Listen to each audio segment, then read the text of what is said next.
What's up, everybody? Welcome to a new episode of the Blackprint. I appreciate you guys checking in with me today. Today is Sunday. Happy Sunday. We are all the way mostly through the day anyway, but hopefully you guys have been having a really good day. We have a really good show in store for you guys today. I know that our episodes of the Blackprint, they are not as frequent, I would say, as most of you would like for them to be. So we are, working on getting more episodes up and doing a few more things here. We've actually started kind of diversifying the content a little bit, and we've had, a couple of really, I think, really dope people on the platform. We've done a roundtable, which people really did love that roundtable, and we're actually going to be doing a part two of that. So you definitely want to continue to check us out. I'm actually, as I'm talking to you guys, I'm pulling up actually the video of us today just to push it out to a few more people. But which people, I appreciate you guys. I really do appreciate you for following us, for keeping up with us. There's been so much going on with the network itself, and of course, you guys know that we did add the radio station. It's been about 3 to 4 months, 3.5 months now that the radio station has been going, and doing very well. I appreciate you guys for continuing to support, continuing to come and listen, and it's actually going very well. So I'm actually going to get into our guest for today. We're not going to be with you for a super long time, but we're going to get a good conversation in here because I think today's guest is amazing, just to say the least. A pioneer in the sports world. If you really think about people who have been, and I don't want to just say like the Olympics and that sort of thing, but she is very strong in the sports world. She's been doing this for 40 years. So we have somebody who is not just a fly by night. She has definitely been out here. She has been breaking all types of gender and race barriers. Uh, Very strong in, I would say, in the powerlifting world. But she has, her story today and what we're going to talk about is not just about everything that she's done in the sports world. It's really going to be about her strength, her bravery, her tenacity, and basically the things that she really has endured, not just in the sports world but in life. We're definitely going to talk, and it's funny because when I read her bio, or when I've read her bio, you didn't really see anything about the fact that she had been homeless. Really, really huge deal. And listen, I mean, obviously she's not the only one, and I know that some people are going to say, well, I mean, there's a lot of homeless people out here, but to do what she has done in this world, to do what she's done in the sports world, to go through that type of a thing, and to be able to not just bounce back but to continue to be strong in everything that she does, like, you don't see that very often. You don't see people who have accomplished the many things that she has done. She's the first black female bobsledder, like, on for the U.S. women's team. Like, how often do you get a chance to talk to somebody like that? So that's why, when the offer was made to me, I really jumped on it, because I said, okay, this is somebody that I really want to talk to. I think it's definitely going to be amazing. We have been laughing already because, okay, she's not Ohio bred or anything like that, but she knows about Ohio though. She knows definitely about the Cleveland area, and we have already connected and related on the amusement parks here. And I'm just like, all right, I'm ready to go and kick it now, and I'm ready to get on some coasters with her. So we're not going to talk about that today, but I really am excited to bring her in and for us to talk about her journey and her life and the different things that she's really done, not just to push herself through, but to inspire so many other people. So I want you guys to help me welcome Krista Ford here onto the platform. How are you? Hello, how are you, James? Listen, I am doing amazing. I am so excited to have you on the platform. And just like I said in the intro, I jumped on it. So when it was pushed to me, I was just like, this ain't just a story. Like this is really like, this is life. And I like to bring people on who, obviously can be inspirational to other people, but Hmm. people who I feel And guess who I feel will relate to the audience and relate to the people who are watching not just this platform, but watching the other platforms that are on the network. And I think that your story, it's not just relatable. It's like there's a lot of people, regardless of what field they're in or what industry they're in, there's a lot of people who deal with that. I mean, look at what's going on in the world and in California with these fires and all these people who are losing everything that they have. And Yep. there's one specific story, of people who have lost their homes.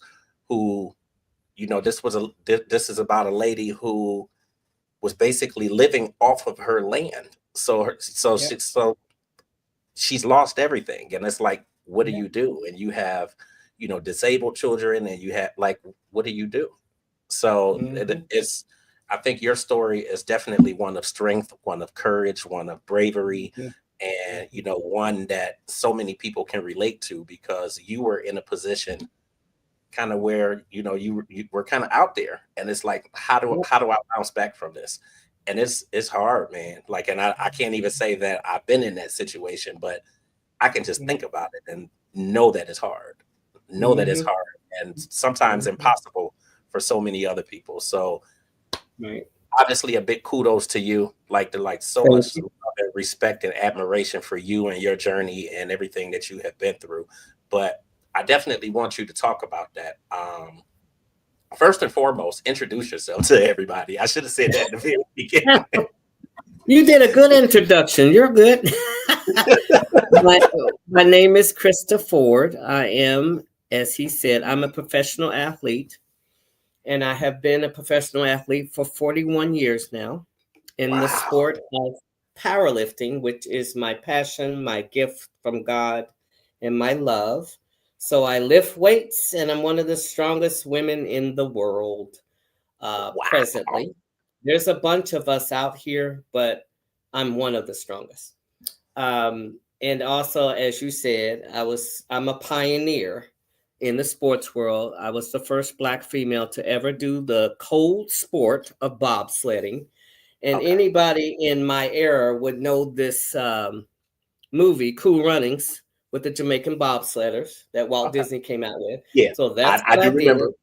Okay. So for And that anybody was who like does not that know, was like the early 90s, right? it was. Yeah, And I because said, I anybody, remember yep, Dougie Doug, or the guy that was in the movie. Yeah, I do remember it. I didn't yep, see all of it, but I do remember it yep, though. yep. So the Jamaicans were pretty much the first Blacks to ever do that sport, but I just happened to be the first Black female to ever do the sport. So Oh, that comes with a lot of cool bragging rights. It really does. yeah. I So mean, but that's a history lesson in itself, just to it know is. that the Jamaicans were the first to do that. Because I mean, I So, can tell you right now that I didn't know that.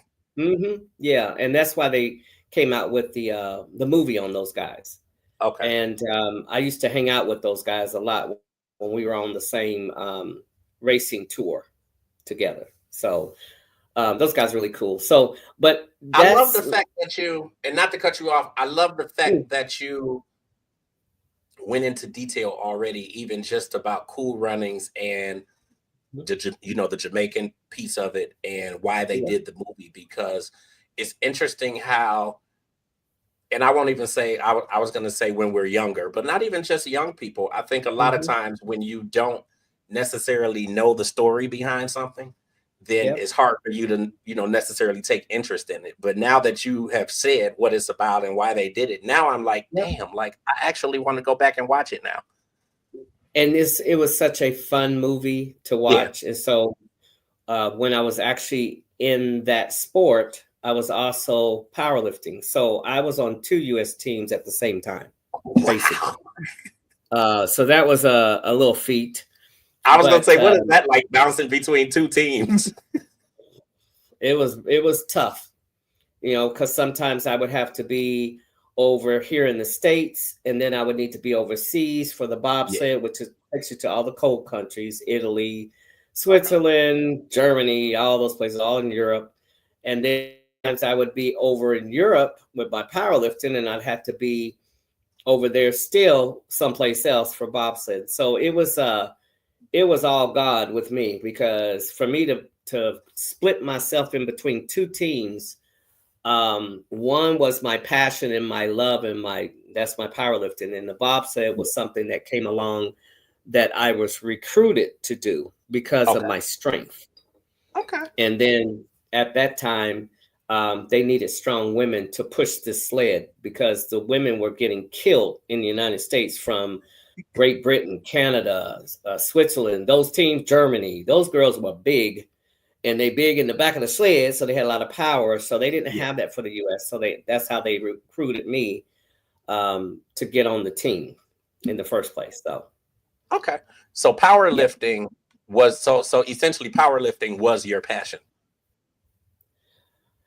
Say that one more time, because I said no, that's okay. So powerlifting essentially was your passion. It still is to this day. Yeah. It's my gift, and 4 decades plus later, I'm still doing it. I still compete. I'm still on top. I still do my thing. I'm just older, but I'm able to still compete in my sport. We'll say wiser. Because wiser, a lot wiser, just a little older, a little bit more mature, a little wiser. That part. Okay, that part. I think a lot more now as far as like, what's going on. But yes, and that's my love. It's always been my passion. It truly has been a gift from God for me, and I did not squander this gift. And this gift of my weightlifting has taken me all over the world. It has led me to just meet some amazing other athletes and just amazing people.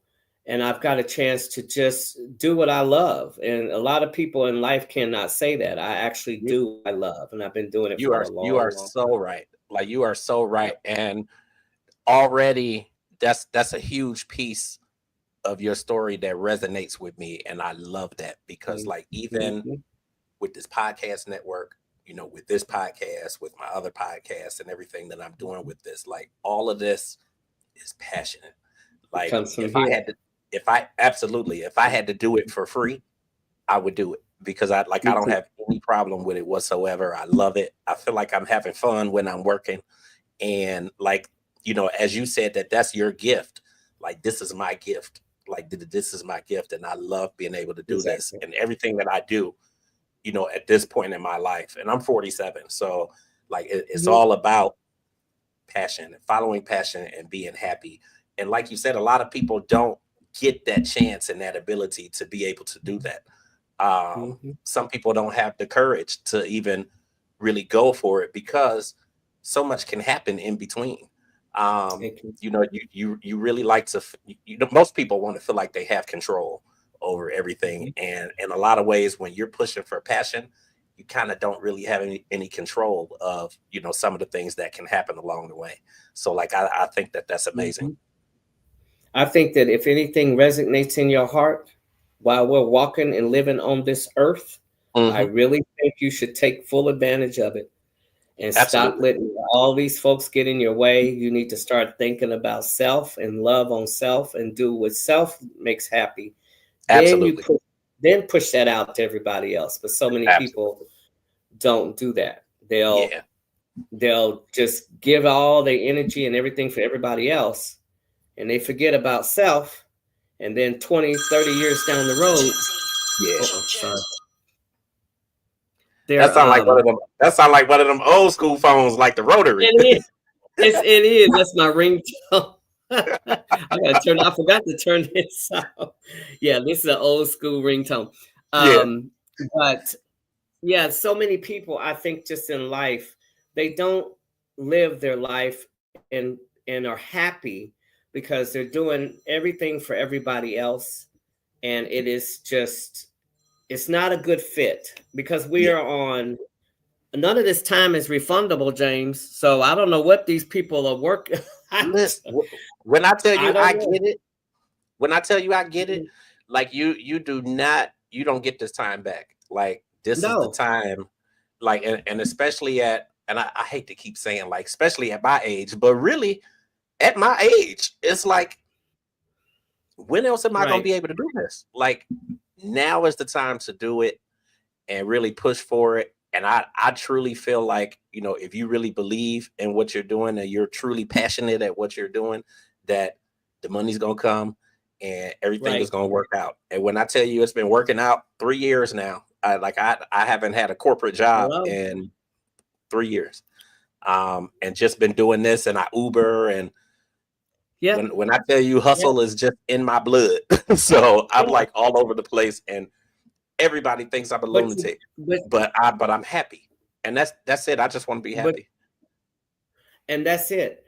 And that's my message to as many people as I can tell that to right now. I really think that the world needs to hear that now.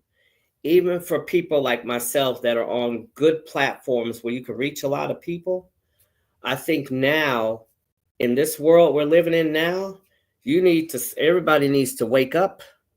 They need to wake up.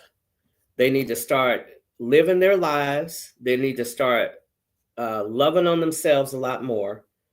And they just need to find what makes them happy because, like we said, this we're on a time for real.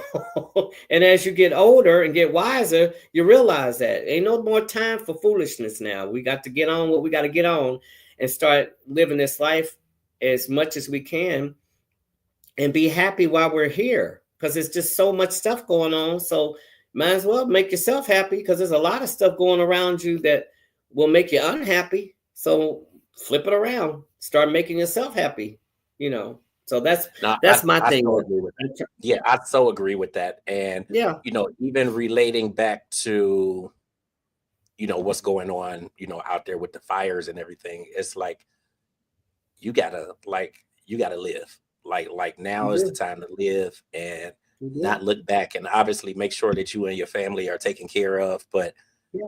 like like every day is not promised. And it's not. And we came on this earth, James, me and you, everybody else, by ourselves. We're going to leave off this earth by ourselves. So when Absolutely. people put all this emphasis on everybody else, their family, their friends, this, that, and other, take care of everybody else. No, no. You need to first take care of you. And that is nothing about being selfish about that. That's having self love. Yeah. Take care of you. If you got any gifts that came from God, use them. Stop squandering this stuff. If you have a gift, like you said, you do this podcast and you're able to reach a lot of people with your message, do it. Absolutely. I think it's more positive than anything if you're able to play it forward to Absolutely. anybody. Help as Absolutely. much as you Absolutely. can. So Mhm. kind of take us Yeah. back, kind of take me back to the beginning. Like when did you first get into powerlifting? Wow. That goes way back. That goes back to the story when you said I was homeless.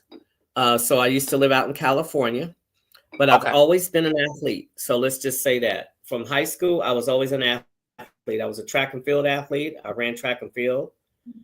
I played golf. Um, I I want played to powder learn golf puff so bad. football. Let me tell you something. It was very interesting because at that time when I was playing on the high school team, I was the first black to ever play on that team because I was in a predominantly white school.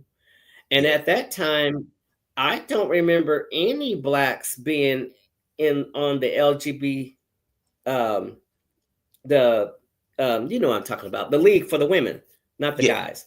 I don't remember any black females. I'm It's sure they amazing. might have been, but Yeah. when I was doing it, I don't remember that. But so my whole athletic career started since I was that little.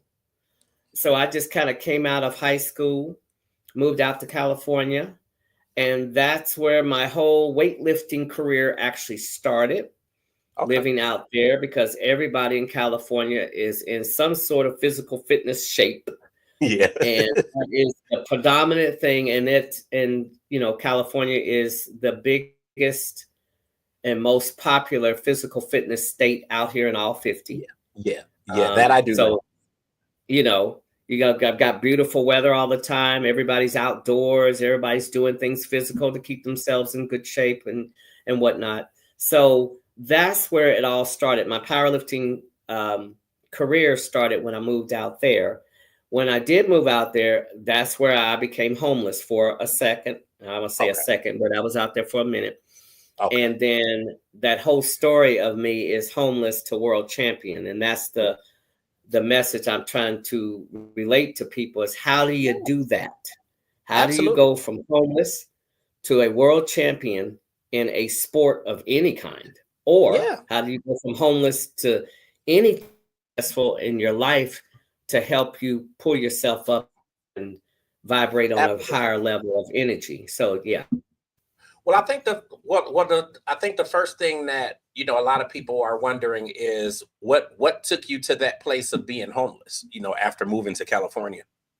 Ooh, that's and I'm going to say something in a minute, but I got a book that just came out. It's a memoir. It tells all Okay. that stuff right there, what you're Okay. asking me. Okay. But I'm a snippet on it. Um, I was living out there with my cousins. Hmm. My cousin's husband became deathly ill to the point of dying. Oh my God. And there was a lot of pressure on her, and I was living with her, and we kind of it was just too much pressure. I think I don't hold that anything against her, but she basically told me I had to leave, Yeah. and I was 17 at that time, Okay. turning 18, I believe. So that put me really much out on the street because the only other family I had there lived in Stockton. I lived in Tracy, California, in that Bay Area where Yeah. Fresno, Modesto, all that, Yeah. Sacramento, all that area. So that's how I became homeless.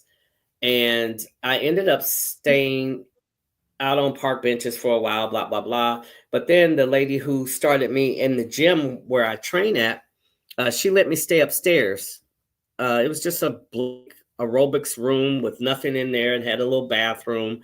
And I stayed up there for quite a while till I could figure out what me and God was going to do about this because that's Yeah. where I ran to very quickly. Um, I'm going nowhere. I'm gonna hang on. Don't go nowhere. Okay. Uh-oh. Man, guys, like this story. Listen, I'm glad that you guys are watching. Like, this is an amazing story of survival. Is that too dark? Survival. Oh no, no, you're just fine. Yeah, I'm getting this through the window here. If you could still Oh, you okay. can still see me I okay? mean, I can see the glare a You little bit, but we can see you just fine. want me to put the light on? Nope, no, you are perfectly fine. Okay. All right. Yeah, you are Um, perfectly fine. I was just speaking to the audience as you had stepped away. I'm like, this is a story this is a story of true survival. exactly. To be in that state.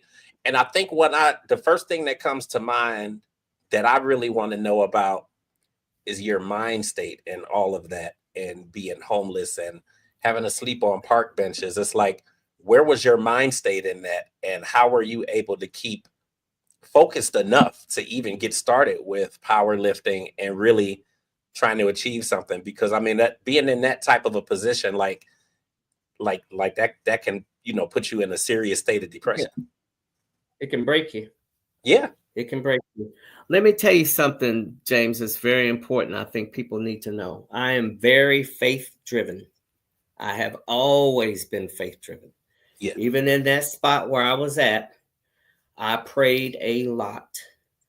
And God just happened to bless me of being that type of person that one, I never give up, never have my whole life. Even when I was a little, I always wanted to get it done, whatever it was, but I never would give up. Um, and so my spirit, my mind, my heart, everything was in sync with I've always wanted to do whatever I needed to do to better my situation. And that's absolutely. what kept me going on a positive, elevated energy level with me and God. So, because of my faith, that's where my mind was at. I was not going to give up. I know I was in that situation.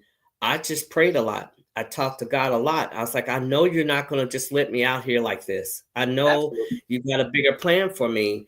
And all I had to do was just trust the process. Even though I was down in the very bottom of the barrel at that point, I just had to trust the process that there had to be a reason why I was in that position.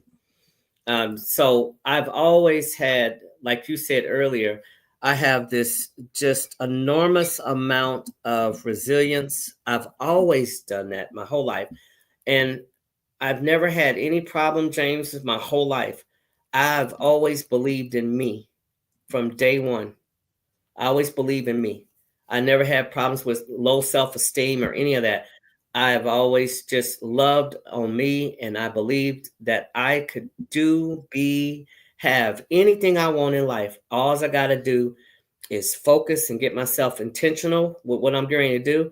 And whatever it was at that point, even from that homeless spot, oh, it's get ready to get done, because I lock in on it and I figure out I'm going to get through this with a lot of prayer, like I said. But that's just me. So I've always been one who just does this, always.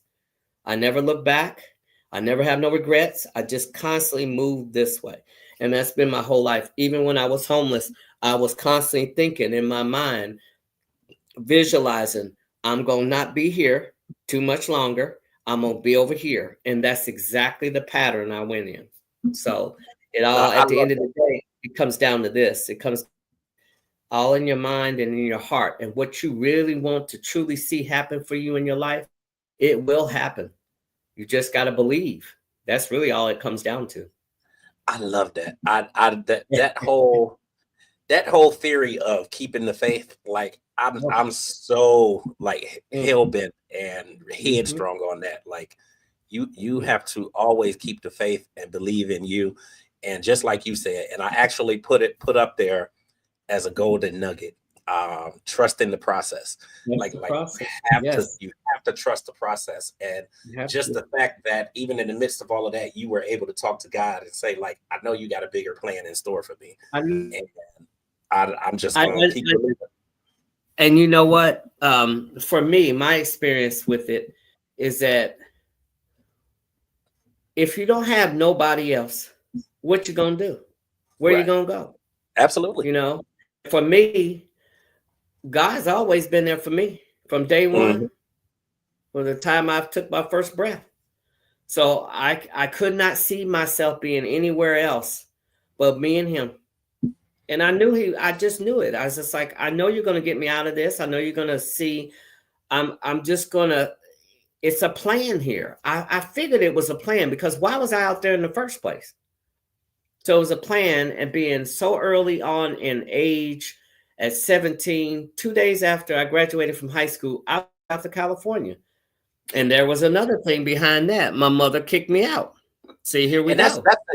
That's a huge, like, again, like we talk about courage and strength, like that's a huge move from Indianapolis to California at 17. Like, that's a lot. I know. And I didn't have a choice, like I said, but I went because I know my cousins out there. I got along with them fine. And but I absolutely love California. What's not to like? I'm sorry, but what's not like to like? You got beautiful weather, you got palm beach, you got ocean, you got movie stars all around the place. You got the biggest physical fitness state out here. So of course I'm just going to dive right in and go, oh my God, I absolutely love it out here, because everybody was doing something that I saw most of the time, majority of the time, something physical. Everybody's doing something, whether they were in the gym or they were keeping their health together, what I might say about all that, you know. And I just really can appreciate that and being in that environment all the time. So so I went from that out to there, then getting told you got to go again, and then in that spot. So that's why I was like, you know what, I know God ain't gonna forsake me. He can't. I'm one of his children. Why would he do that? You know? Absolutely. I just believed. I was very, very faith driven, and I always have been up to this day, and I will continue to till I leave this earth. Absolutely. That's my thing. You know, that's me. Everybody don't think like that. Some people do. A lot of people do. But, you know, that's me, my experience, and how my whole life has been universally driven and God driven. And my whole life has been like that. So I can't explain it no other way. So when I talk about it, I'm like, then y'all explain it to me. How did this happen? Ain't no human being do this for me. Right. Right. You know, I get it. I absolutely get it. Yeah. So 14 times national champion. Yep. 8 times world champion. Yep. Like who does that? Like I don't know who do that, James. Somebody do it somewhere in the world. Right. I don't know who Well, the that is. answer to that is you do that. You have done that, and I think it's amazing. I would love for you to go into just your journey, as a power lifter, and your growth and elevation, and getting to where you are now and still doing it. Like that's amazing to me. I'll tell you this, from day one, God gave me this gift for really to, I just loved anything hopping, skipping, anything got to do with activity, sports. I just absolutely fell in a long time ago. So when I first got out there to California and started lifting weights, and the lady that owned the gym started teaching me how to lift safely, how to Yeah. lift properly, have good technique, I fell in love with it. When I say I fell in love, I was like, "Oh, this is my niche right here." Yeah. And then from there, I started out. Everything in my athletic career has been a suggestion to me, which is really wild. Suggested from Linda Tracy, who was the lady who taught me how to lift out in California, that I should try bodybuilding. So what Okay. I did was I started training in bodybuilding. I got up on the stage. I showed off what I looked like. So that was that sport. Then the next thing that came out of a guy's mouth that was in Indianapolis with me once I got home was he said, "You'd be a good power lifter, Krista." I said, "Really?" So he said, "I'll show you." I said, "Okay, show me." So I'm always up for people suggesting things, and I'll try it. Yeah. And so he said, "You're strong." And he said, "I think you'll really enjoy this sport because it is very objective versus bodybuilding is very subjective sport." Okay, so powerlifting, you either lift it or you don't. The strongest woman and man win at the end of the day. That's it. Bodybuilding is more of who you know, Right. and it's very political and very subjective. So when I got into powerlifting, it was from a suggestion, and he was my training partner.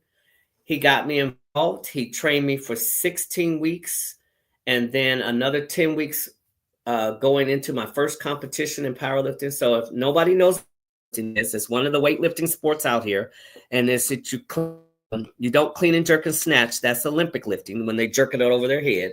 Different sport, but lifting weights. So powerlifting, you squat the weight, you bench press the weight, and you deadlift the weight. So you have three disciplines that we do. So that's the difference, because a lot of people think I Olympic lift because they'll go, "Oh, you powerlifting," they'll do like that. And I'm like, no. That's clean and jerk and snatch. That's a different sport. That would have been me thinking that. So I'm glad you broke it down, because that definitely would have been me. And it's funny because I actually work with a trainer just in terms of getting familiarized or more familiarized with weight training and strength building and that sort of thing. But I've always said in my mind, I would love to get into, I guess I would say the bodybuilding side of it. I would love to do that, and I kind of don't really know how to get started with it. Well, you got me right here. That's all you need. I can help you on that one. Yeah, I'm gonna have to hire you to train me then, because I tell you, I've got all kinds of clients all over. I got clients all the way out in Salt Lake City, Utah, that I take care of. So it's all about strength. It really is. I'm I'm a strength coach too as well. But in the Olympic lifting, you see the guys and girls in the Olympics jerking the weight over their head. They do everything over their head. We do everything under our neck. So squat, weight, bench press, and then deadlift. You just pull the weight off the ground. You stand up with it. You don't put nothing over your head. Yeah. Those two sports alone, you either do it or you don't. So it's pretty nice like that. But so that's how I got into the powerlifting. I did my first competition in Avon, Indiana. From my hometown of Indianapolis in Indiana. I was there. I won. I absolutely fell in love with it because you just lift it or you don't. And it was very fair and very unisex. So you have everybody in there. And I just thought it was very, I just fell in love with it. So that's how my powerlifting career actually started, from coming out of bodybuilding, and then I got into powerlifting.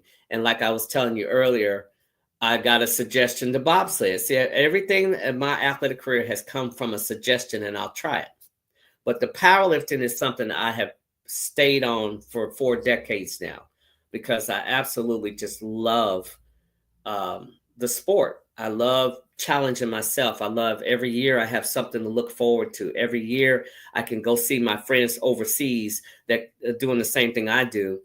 Every year we're all sitting together like one big happy family. Every year you got the biggest guys to the smallest guys, to the smallest women, to the biggest women, all of us in one little nice little nest.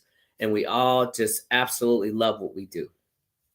So when you see like the huge competitions and the people are like lifting the buses and stuff like that, like, is that a part of powerlifting? Okay, so that's strongman.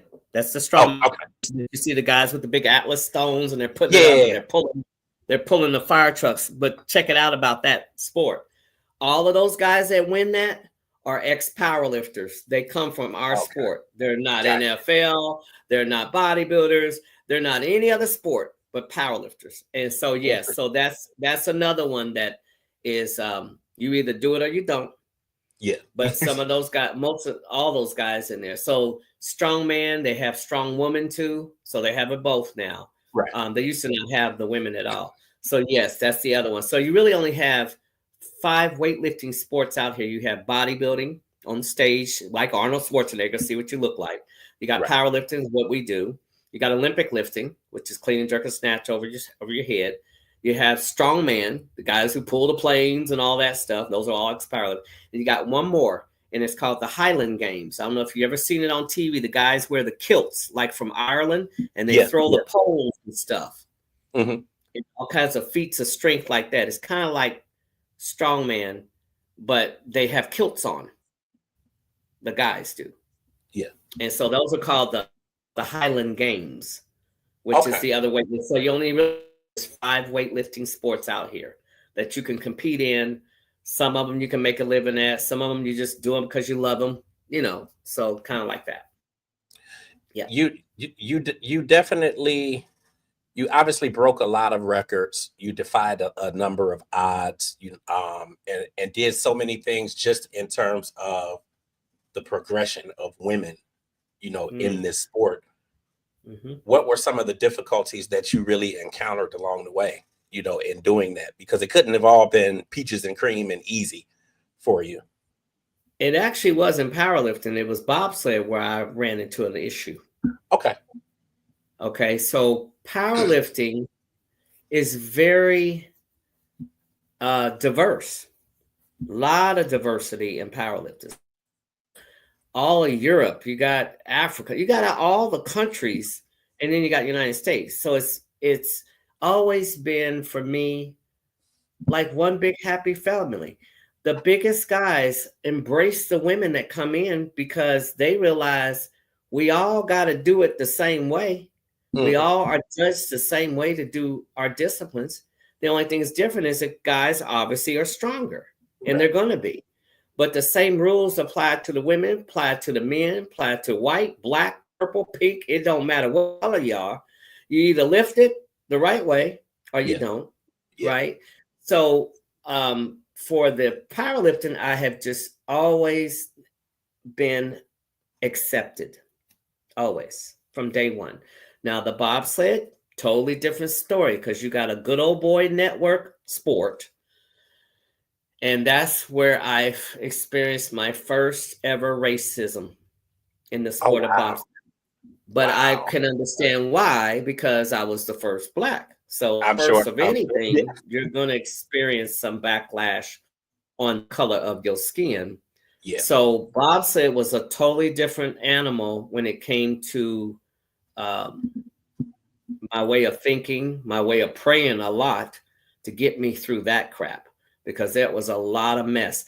And I did not experience any of the racism from other countries, James. It was from my own United States team members. Wow. I can't imagine having to go through that. Like I just can't imagine it. I couldn't either. It took a lot. I'm telling you something, James. It took a lot of prayer. I was constant, and all God kept doing was telling me, "Stay in here, because I'm going to prove to them how Yeah, powerful me and you really are here, and how absolutely. we're getting ready to set the pace." And that's what I did. I just stayed in there, and I was good, James. I was the best brakeman. That's the person in the back that stops the sled. I was the best one in the freaking United States, period, and in the world. But So I can definitely, really imagine how good this must have been just for you and self-confidence, and I imagine that this had to really work wonders for you considering all the things that you had been through. you know what? They just pissed me off and made me work harder. Yeah, yeah. That's all that was. I just like, oh, I love people to tell me you That can't you do can't do something. something. Yeah. I just in general, and I'm that the was my same first. way. Oh, I am just go on and exactly do the that, same because way. that just, oh my God, James, that fuels my fire. It makes me Yeah. get locked in even more. I'm more intentional. I'm just like, well, I'm getting ready to blow this stuff through the roof, and y'all Uh-huh. gonna sit there and look at it and be going, I don't know what to do with her now. But Yeah, I yeah. told you, don't mess with me. Don't mess with me like that, because I will Listen. show you. Well, when I tell you that we are one and the same, because that's the one thing that I can't stand, is for somebody to tell me that I can't do something. That honestly, Mhm. in terms of like me even really getting into media the way that I have, and I've been Yeah. doing media for 24 years. So like Okay. me even getting into this and doing the things that I do in the way that I do was based Yeah. on an employer telling me that I You couldn't do can do something, it. and I Absolutely. didn't have access to do XYZ. And I just said, okay, that's fine. And exactly what I was trying to do, I pulled it off and made it happen. And that was kind of the light bulb That's for how me. we And that's it how was we really meet. just it was trying to get in touch with a local celebrity, Yeah. to try and do some work for them. And I knew that my employer had the access because we were actually working together to put on something for them. And Yeah. they wouldn't give me that. I said, okay, don't worry about it. I'll figure it out, and figured it You out. was like, So you then know when I how we figured do, it out just and like got you to did. them, and when Wait a I minute. figured it out and actually got to them, and Yeah. um, that was the light, like literally, that was the light bulb for me. And I said, Yep. this is where I should be. Yeah. And like from that day on, I've been pursuing this. Yeah. So I mean, to be able to do it on my own terms and the way that I want to do it, and I don't have to Yeah. do the crazy stuff and all the stuff that the paparazzi's doing and all. Like I love doing it the way that I do it, and I probably should care about the clicks and all that stuff, but I don't care. I just want to be able to inspire somebody and for somebody to be able to get something from the content that I'm putting out there. So, and like your story is so amazing to Mhm. anybody that's trying to achieve something and then is knocked down, and still finding a way to come back and achieve that and continue to progress. And like I think it's amazing. And just like yourself, it's liberating, and you're free. This is the Absolutely. whole thing about all this. This whole thing about life. Uh-huh. Once you find it, man, it frees you Yeah. from everything, you know? Yeah. And Yeah. it liberates you, and it makes you know there ain't nothing in this world that you not do. Yeah. Nothing, not one thing that you cannot do if you put this to it, put that in it, and you got it all balanced out. Call it upstairs, do whatever you want to do. Uh-huh. But I'm telling you, there ain't nothing we can't do while we're here. Absolutely. There's nothing. When I Yeah. that when I tell you I live by that, and that's my whole family. That's my definitely my sister and I. My sister has worked her entire life at becoming a judge, and she was just sworn in on Thursday as a judge here in Cuyahoga County. Excellent, excellent, Yeah, excellent. I and it's love hearing that. I like love she those she stories. just was sworn in, and she's been a Excellent, magistrate for the last 3 years, and excellent. she's been an attorney for years and a social worker for years, and like we all have been about education and, Yeah. improving ourselves and going for what we want to go for and following dreams and passion. And actually, one of my cousins just popped on. Hey, cuz. She said, very sad, happy, and inspirational story. And God is absolutely good. Thanks, bye. Absolutely. That's how you know what? I will preach this, I'm telling you, till I'm off this earth. Absolutely. Absolutely. If you don't believe, that's on you. But I'll tell you what I do. Yeah. I believe. Yeah. Because I've seen it.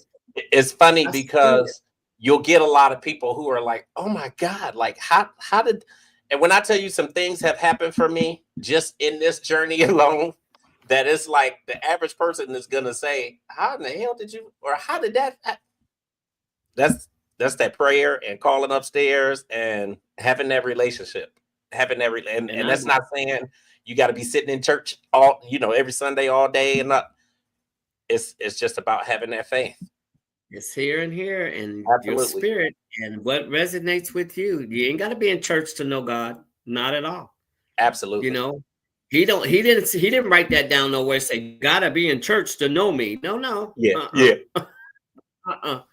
And absolutely. I just think it's too like we're both we're speaking on the same level. This is kindred spirits, you and me. Yeah. Because at the end of the day, you just have to do what makes you happy in life, period. And so for you already know. For me, I already know. I know what resonates in my spirit, what makes me happy. And if it makes me happy, running down the street and getting a cup of coffee every day, if that makes me happy, I'm getting ready to do it. Listen, I just about do that too. I was running this morning trying to go get a cup of coffee from the game. Exactly. Whatever makes you happy, I think you should do. Yeah. It was just, I mean, obviously I've been doing media for all these years, but I still was working a corporate job and, trying to balance that and balancing school and balancing my son. And, at some point it was just like, I gotta do what's gonna make me happy. And you gotta start. You gotta do you. And if I gotta hustle through it and figure it out, then I just would rather continue to hustle or whatever. Like I just want to do what makes me happy. So I love it. Like your story. Think about what you're saying about your life. You reap all the benefits of the fruits of your hard labor. You just got to keep going. You just can't give up. You got to move. You got to keep moving. Do not stop. And you might have to have that hustle, having this job, that job. I did that too. I had one job and trying to be on 2 U.S. teams. Okay, you just do what you do. Because in the end, you're going to reap all those benefits and you're going to reap everything that you sold into it. You will. The good stuff. It'll all come back to you. You just got to be patient. It does. And like I was telling you about the process and the plan, you just got to trust. And we as humans, you already know, we're impatient. We all are. I am too. We want to control every narrative there is in our lives, which is unreal. And we just got to sit down sometime and quiet ourselves and just relax. Because you know what, when you're living the way that you and I are, there really is no control. Even when you feel like you have control over everything, you don't have no control whatsoever. And anything can happen. And so many people in the world are learning that now. I mean, that's and again, even in correlation with what's happening in California right now, like people are realizing and they're learning that at the blink of an eye, like everything can change. Like you don't have any control. So you got to be able to really push for what makes you happy. And then for me, and in my instance, it passes down to your kids, because like my son has seen that no matter what, like I've done everything in my power to make sure that he was good, to make sure that everything was taken care of, but to also make sure that I'm good. So now he's making sure that he's good and in school, and like it passes to your kids. Kudos to you. Thank you. Because half the time I feel like I don't know what the heck I'm doing.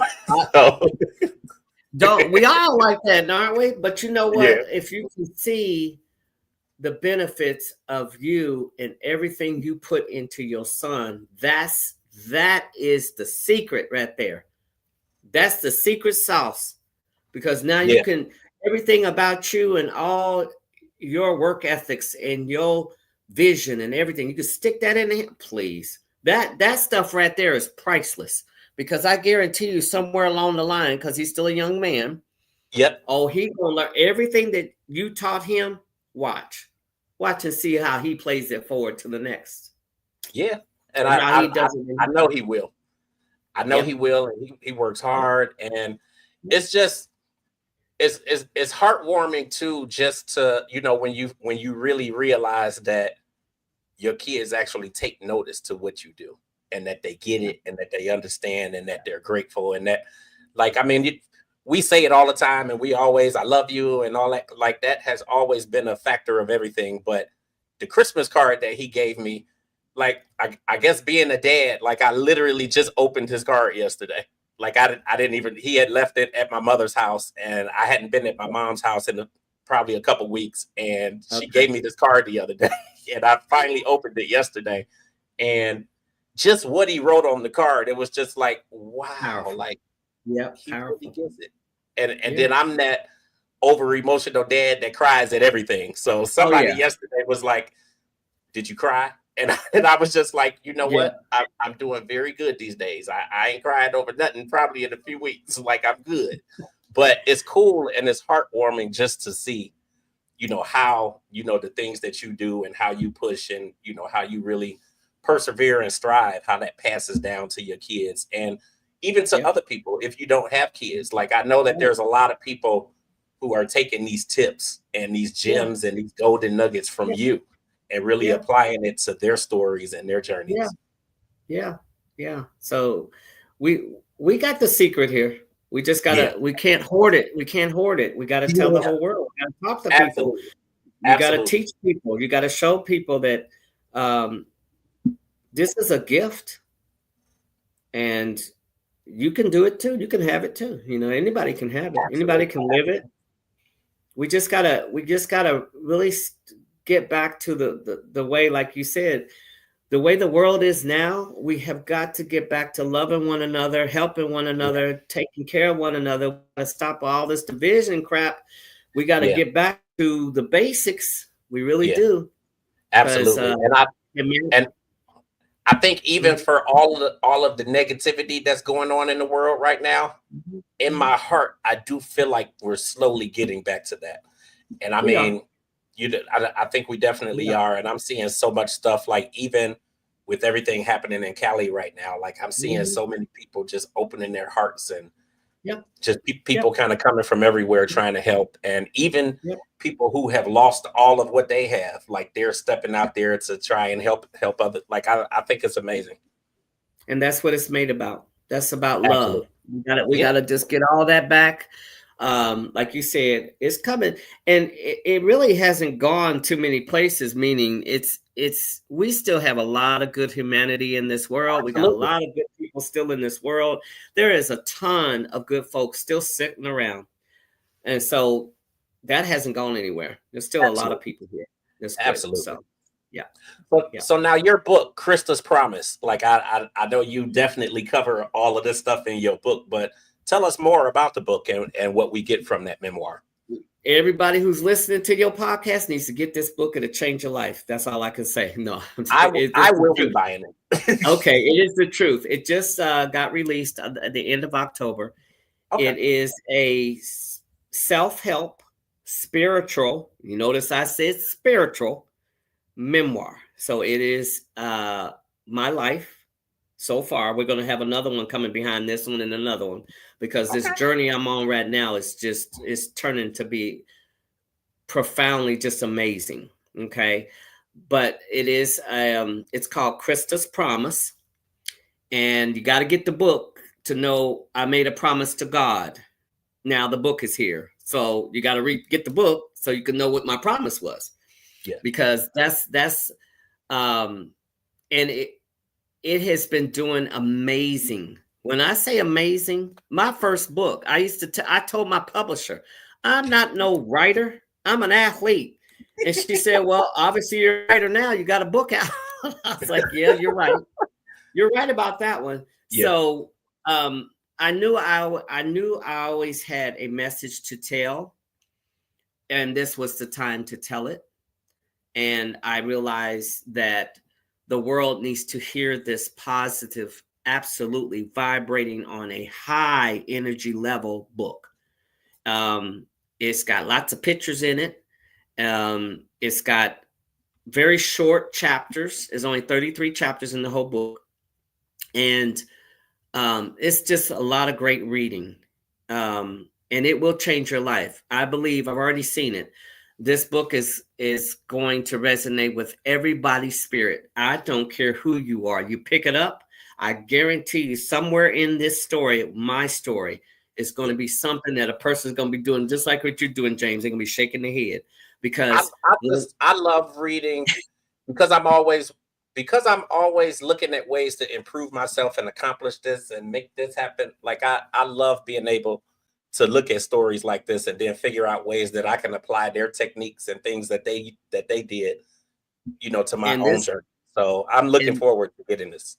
Yeah, you have to get, so it's on Amazon, it's on Barnes and Noble, it's on bookshop.org, it's on Apple Books, and that was going to be my question, is if it was on Apple Books, only because like obviously my company's digital, like I'm so in the technology age that I buy a lot of books, but I buy like the electronic versions of them on Apple. And so but even all of them, I have ebook on all of them too, all those platforms too as well.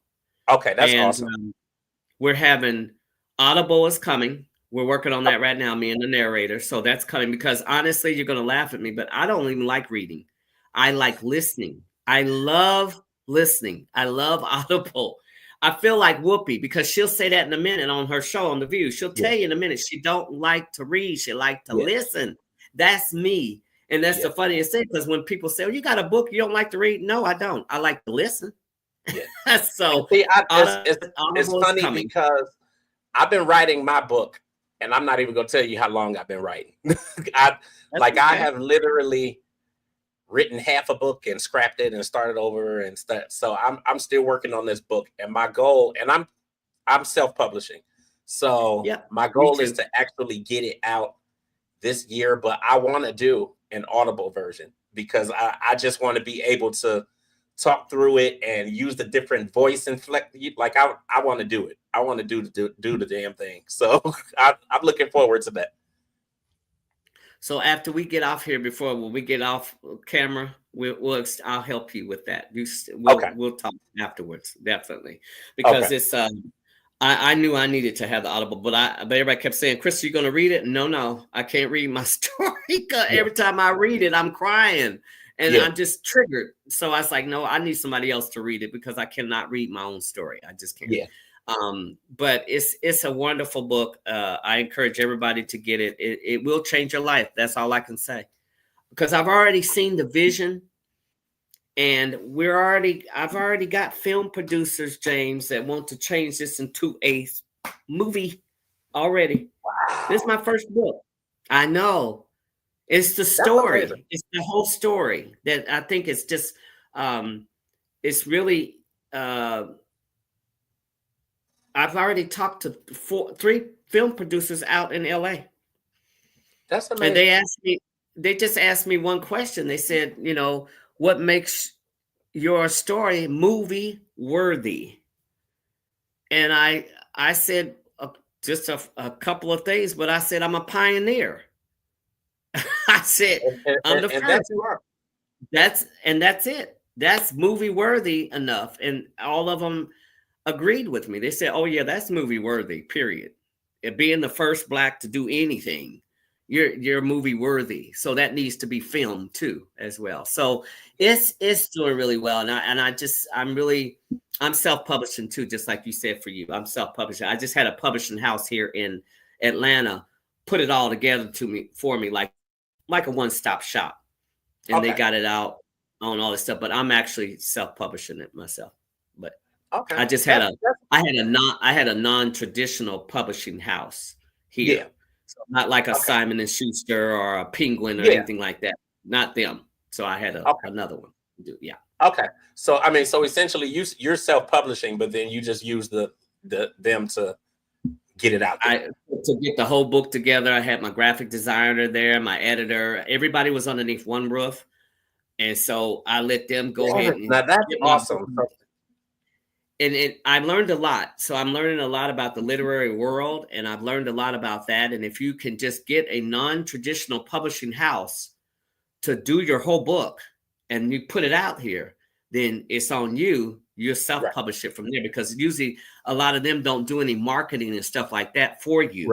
Right. So, and unless you get with a Penguin or Simon and Schuster or them, those big five, they will do all that stuff for you. You don't have to self-publish; they'll publish it for you. But then you're talking about a lot of money invested in that. Yeah, money. Absolutely. Well, I absolutely, I have it pulled up right now. So that's me. That's it. That's it. I got it pulled up. I'm getting ready to download right now. I see. It's gonna be good. No. You'll absolutely love it. I feel like I have a message. I'm doing my due diligence. I'm being obedient, and I'm totally committed in submitting. I have a message there to give the whole world, and I plan on telling the whole world this message. That's where we're going now, anyway. So. No, I think that's amazing. What is the one thing? Have you been doing other interviews or other press? What is the one thing that? Oh, I'm sorry. Go ahead. No. Go ahead. What are you gonna say? I was just gonna say, what is that one thing that you always look to get out there in your interviews? For everybody. My message. Is that what you mean? My message? Yes. My message is telling people. My main thing of what I say is how to live the magic of life. How do you do this? How do you live the magic of life? That is my message to everybody. I can teach and show you how to do that. And the magic of life is what? It's just living your life and understanding how this all works, and elevating yourself on a nice high level, and watch all the people come up right with you that are like-minded people. And it's just, how do you live this magic of life? Because I'm living the magic of life. I've actually been living it all along. It's just now it's really come to fruition. A lot of it has. So, and how to do it. Mm-hmm. What's that? When I tell you that, and I know you notice that God is always watching. When I say that God is proud of you, I'm looking now. So I'm on page 1 already. And before I got to page 1, I would like to dedicate my memoir to God and to those who believed in my I love that. That is amazing. That's my message. And yes, and that's what I knew, because like I said, the name of the book, Krista's Promise, is a promise I made to God. Now look what you just read right there. It was my promise to him, and he said, "Okay, I'm gonna you keep your promise to me, and I'll take care of you too." And this is what came out of it. I'm just looking at the titles of the chapters and Blueprint. This podcast being called the Blackprint. That's the whole concept and the idea behind it is, I try to bring people on here, and I obviously I do a lot of entertainment based stuff, but I try to bring more people on here who can really talk about their, I guess, quote unquote, their Blackprint, but essentially their blueprint to success. Like, what has made them a success, and what are the important things that they've been able to do in their lives that have led to the success that they're having, and their longevity, and that type of stuff. So I love this already. That, James, and you know what? There's no coincidence that you're Blackprint and I just said Blueprint. This is no coincidence. You know that, right? This was all divinely orchestrated. This is all God ordained. Trust you me, I know. Trust you me, I know. And you just got finished talking about you want to get your book right, and I said we talk afterwards, because I'm gonna help you. I'll tell you how to. I'll do all this stuff because I'm doing it now. So listen, I love it. I am enormously grateful to you. No, I'm grateful to you. Social media and website. I would love for you to, obviously announce those so that people can, know where to find you at. Now they're gonna think I'm crazy, but I don't like social media much, but I'm on there a little bit. I don't think you're crazy at all.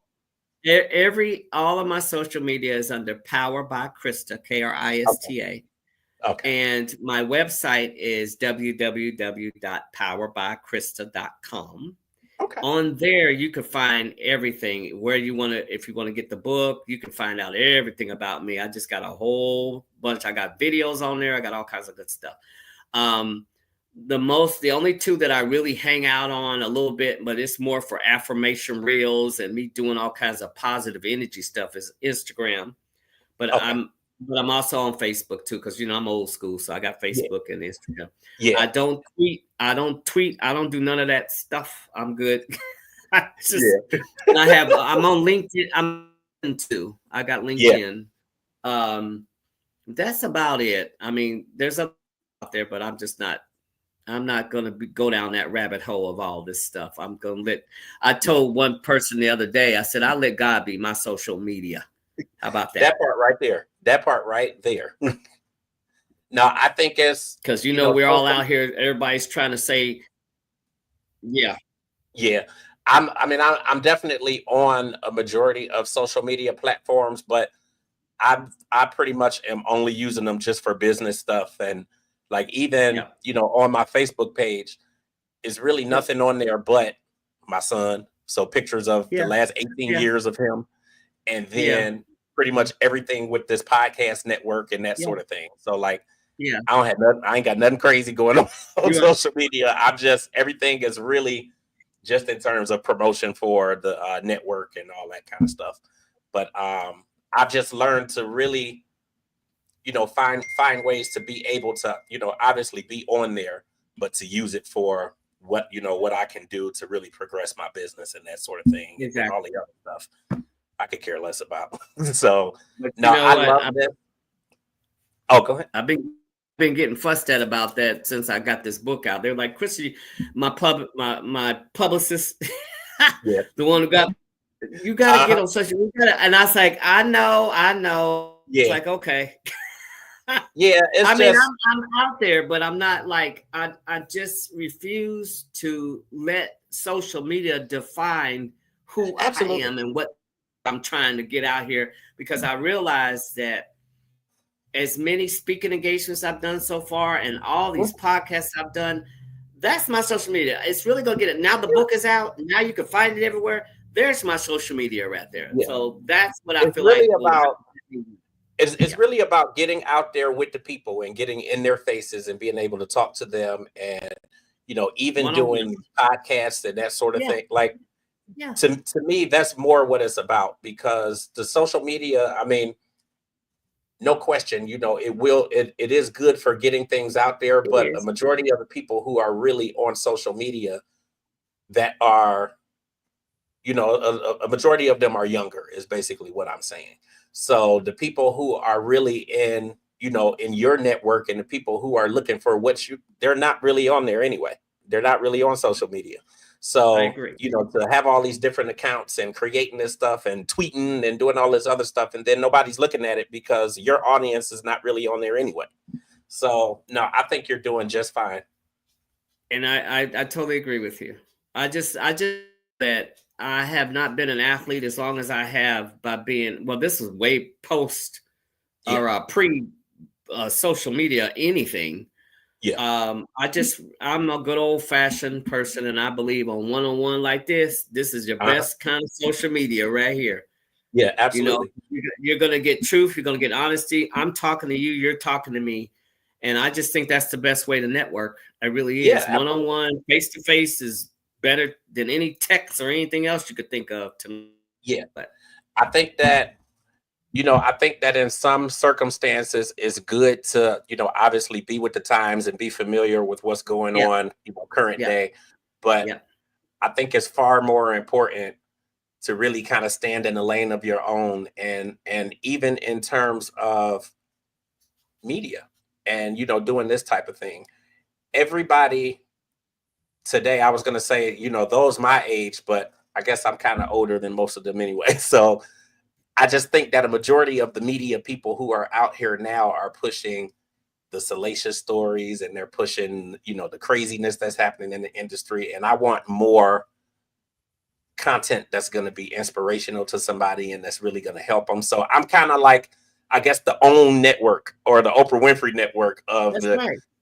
and when you think of when she came out with what she's doing, she caught so much flack and so much criticism because of the type of Yeah. content that she was having on there. Yeah. But then people really started to realize that there is a market for that. There's a market for it. Those people are just out there, and they're kind of tucked away because they feel like nobody's really catering to them. So, I feel like I'm in the lane of my own.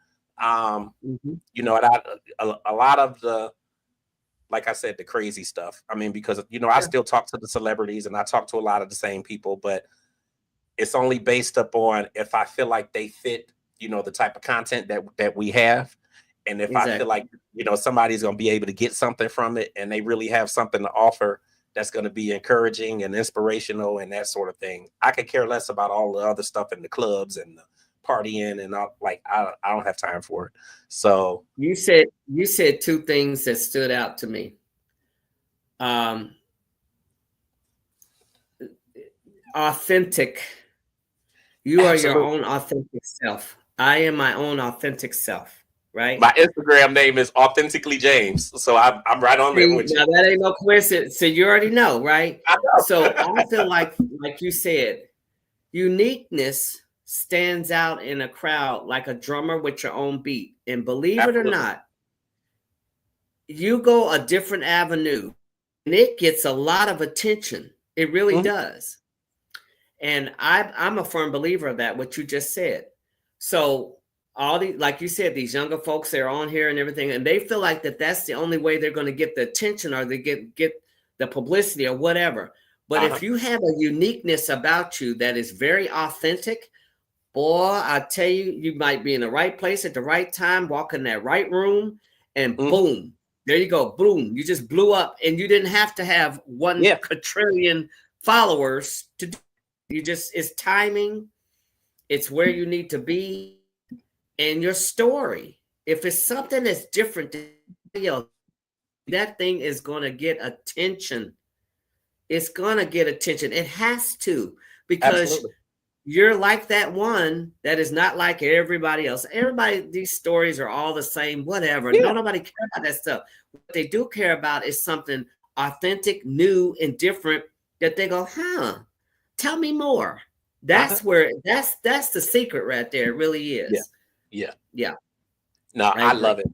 Well, thank you again so much. We definitely will do this again. I have so many platforms, and I got stuff in the works and different things that I'm doing, and the radio station growing. So I'm taking audio from the podcast and actually playing it on the station. So people I like running my own thing, and being able to kind of do it my way and talk to who I want to, and not be told that I can't get this person. And by doing good work and just doing right by people. Like, to me, that's what it's about. Doing right by people has put my name in some rooms that I hadn't even made it to yet, that have opened up opportunities for me to talk to people. And I just love it. So I appreciate you, because I think your story is amazing. I think so many more people need to know. And when I tell you, I'm getting ready to make some more flyers, and I'm getting ready to put this out there on. Now I'm gonna use social media for this. Me too. And that's usually what you see, though, is I'm usually posting flyers and all kinds of stuff for the different podcasts, and just making sure that I'm getting it out there and having other people sharing it. And I'm getting your story out there. Well, I'm starting this book, so I'll be able to let you know about this book and my thoughts. But I love the titles and everything already. Bionic Woman. Like, I think you're gonna love.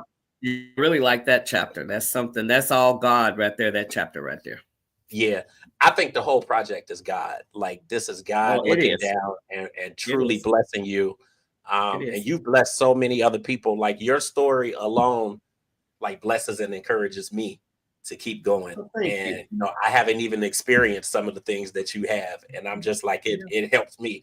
We are going to talk on powerlifting, and we're definitely going to talk on me getting this book out there. Oh yeah. But I appreciate you so much. Any kind of final words or anything that you want to get out there? Not really. Just everybody, just learn the 12 laws of the universe. And if you live by the law of attraction, everything in your life will come true. What you think about, you will bring about in your life. That means you will manifest anything in your life that you want to come true for you in your life. All you got to do is think about it, put your mind on it, be intentional about it, and it will come true for you. Everybody, anybody, all the whole world. So thank put you that out there so like that. You're very welcome. I love it. We will definitely do this again. Thank you to Brooke.